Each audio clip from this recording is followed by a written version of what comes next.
യഥാർത്ഥത്തിൽ കരഞ്ഞു പ്രാർത്ഥിക്കുന്നവരായി തീരുവാനുള്ള കൃപ ദൈവത്തിന്റെ പരിശുദ്ധാത്മാവ് നമുക്ക് നൽകട്ടെ.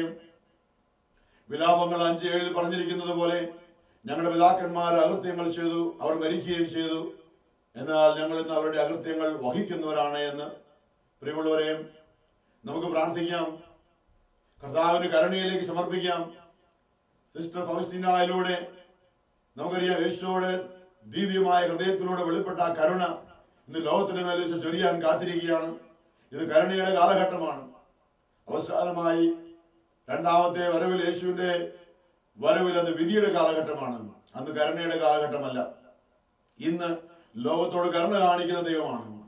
ഈ നാളുകളിൽ നമുക്ക് പ്രാർത്ഥിക്കാം, ഹൃദയം തുറന്ന് ഞങ്ങളുടെ കുടുംബങ്ങളിൽ മരിച്ചു പോയിരിക്കുന്ന പിതാക്കന്മാരുടെ അകൃത്യങ്ങൾ ഞങ്ങൾക്കെതിരെ ഓർക്കരുതേ എന്ന്.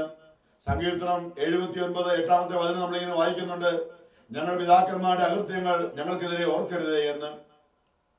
ജെറമ്യാ പ്രവാചക പുസ്തകം 14-ാമത്തെ അധ്യായം 19-20 വചനങ്ങൾ നമ്മളിങ്ങനെ വായിക്കുന്നുണ്ട്, ഞങ്ങൾ രോഗശാന്തിക്ക് വേണ്ടി പ്രാർത്ഥിച്ചു, ഞങ്ങൾക്ക് പരിഭ്രാന്തി മാത്രം, ദൈവമേ ഞങ്ങളെ ഉപേക്ഷിച്ചോ, ഞങ്ങളെ കൈവിട്ടോ, ഞങ്ങളുടെ പിതാക്കന്മാരുടെ അകൃത്യങ്ങൾ ഞങ്ങൾക്കെതിരെ ഓർക്കരുതേ, ഞങ്ങളുടെ പിതാക്കന്മാരുടെ അകൃത്യങ്ങൾ ഞങ്ങൾ ഏറ്റുപറയുന്നു, ഞങ്ങളോടുള്ള ഉടമ്പടി അവിടുന്ന് അനുസ്മരിക്കണമേ എന്ന്. ഹല്ലേലൂയ. പ്രിയമുള്ളവരെ, നമ്മുടെ പിതാക്കന്മാർ വഴി വന്നിരിക്കുന്ന അകൃത്യങ്ങൾ എന്തിനാണ് നമ്മുടെ മേൽ ദൈവം ആരോപിക്കുക എന്ന് ചോദിച്ചേക്കാം ഒരുപക്ഷെ. വീണ്ടും പറയുകയാണ്, നമ്മുടെ പ്രാർത്ഥനയിലൂടെ, നമ്മുടെ പരിത്യാഗ പ്രവൃത്തികളിലൂടെ ആ ആത്മാക്കൾക്ക് വിടുതൽ കൊടുക്കുവാൻ യേശു ആഗ്രഹിക്കുന്നു. കാരണം അവരാരും അറിഞ്ഞുകൊണ്ട് ദൈവത്തെ തള്ളിക്കളഞ്ഞു പോയവരല്ല. കർത്താവായ യേശുവിന്റെ വചനം പറയുന്നുണ്ട്, അപ്പോസ്തല പ്രവർത്തനങ്ങളില് 17-ാമത്തെ അധ്യായത്തില് അജ്ഞതയുടെ കാലഘട്ടങ്ങളെ കർത്താവ് കണക്കിലെടുക്കുന്നില്ല. എന്നാൽ ഈ കാലഘട്ടത്തില് ഇന്ന് എല്ലാവരും പശ്ചാത്തപിക്കണമെന്ന് അവിടുന്ന് ആജ്ഞാപിക്കുന്നുവെന്ന്. ഹല്ലേലൂയ. പ്രിയമുള്ളവരെ, നമുക്ക് മാനസാന്തരം ഉണ്ടാകാൻ ആ മേഖലയിൽ നമുക്ക് ചോദിക്കാം, കർത്താവേ, അജ്ഞതയുടെ കാലഘട്ടം, ഞങ്ങളുടെ പിതാക്കന്മാരുടെ കാലഘട്ടം അവർ കടന്നുപോയി, എന്നാൽ ഞങ്ങൾ ഇന്ന് അറിഞ്ഞിരിക്കുന്നു. അറിവിന്റെ ഈ കാലഘട്ടത്തില് തിരിച്ചറിഞ്ഞുകൊണ്ട് പ്രാർത്ഥിക്കുവാനായി പരിശുദ്ധാത്മാവെ ഞങ്ങൾക്ക് ആത്മീയ ജ്ഞാനം നൽകണമേ. ഞങ്ങളുടെ കുടുംബങ്ങൾക്കും പിതാക്കന്മാർക്കും വേണ്ടി, കടന്നുപോയ തലമുറയ്ക്ക് വേണ്ടി, കരുണയ്ക്ക് വേണ്ടി പ്രാർത്ഥിക്കുവാനുള്ള വലിയ ആത്മീയ ബോധ്യം ഞങ്ങൾക്ക് നൽകണമേ എന്ന്. ഹല്ലേലൂയ. നമുക്ക് പ്രാർത്ഥിക്കാം. ഈശോയുടെ തിരുമുമ്പിലേക്ക് നമ്മുടെ ജീവിതം സമർപ്പിച്ചുകൊണ്ട് സൗഖ്യത്തിനു വേണ്ടി പ്രാർത്ഥിക്കുമ്പോൾ ജെറമ്യായിലൂടെ അന്നവർ പ്രാർത്ഥിച്ചതുപോലെ 14-ാമത്തെ അധ്യായത്തില് ഞങ്ങൾ പ്രാർത്ഥിച്ചു രോഗശാന്തിക്ക് വേണ്ടി. പരിഭ്രാന്തി മാത്രം, എന്തുകൊണ്ടാണ് ദൈവമേ ഞങ്ങളെ ഉപേക്ഷിച്ചത്, ഞങ്ങളെ കൈവിടരുതേ, ഞങ്ങളുടെ പിതാക്കന്മാരുടെ അകൃത്യങ്ങൾ ഓർക്കരുത്, ഞങ്ങൾക്കെതിരെ ഞങ്ങളുടെ പിതാക്കന്മാരുടെയും ഞങ്ങളുടെയും അകൃത്യങ്ങൾ ഞങ്ങൾ ഏറ്റുപറയുന്നുവെന്ന്. ഹല്ലേലൂയ. പ്രിയമുള്ളവരെ, കർത്താവായ യേശു കാൽവരി കുരിശിൽ മരിച്ച് പാതാളത്തിലേക്ക് ഇറങ്ങി അന്ന് ആത്മാക്കളോട് സുവിശേഷം പ്രസംഗിച്ചവരെ വിടുവിച്ച കർത്താവ് ഇന്നും ജീവിക്കുന്നതാണ്. നമ്മുടെ ജീവിതത്തിൽ ഓർക്കുക, നമ്മുടെ യേശുവിലേക്ക് നമ്മുടെ പിതാക്കന്മാരെ സംബന്ധിച്ച് പ്രാർത്ഥിക്കുമ്പോൾ ആ ശുദ്ധീകര ആത്മാക്കളുടെ മേഖലയിലേക്ക് കടന്നു ചെന്നുകൊണ്ട് അവരെ എത്രയും വേഗം മോചിപ്പിക്കാൻ യേശു ആഗ്രഹിക്കുന്നു.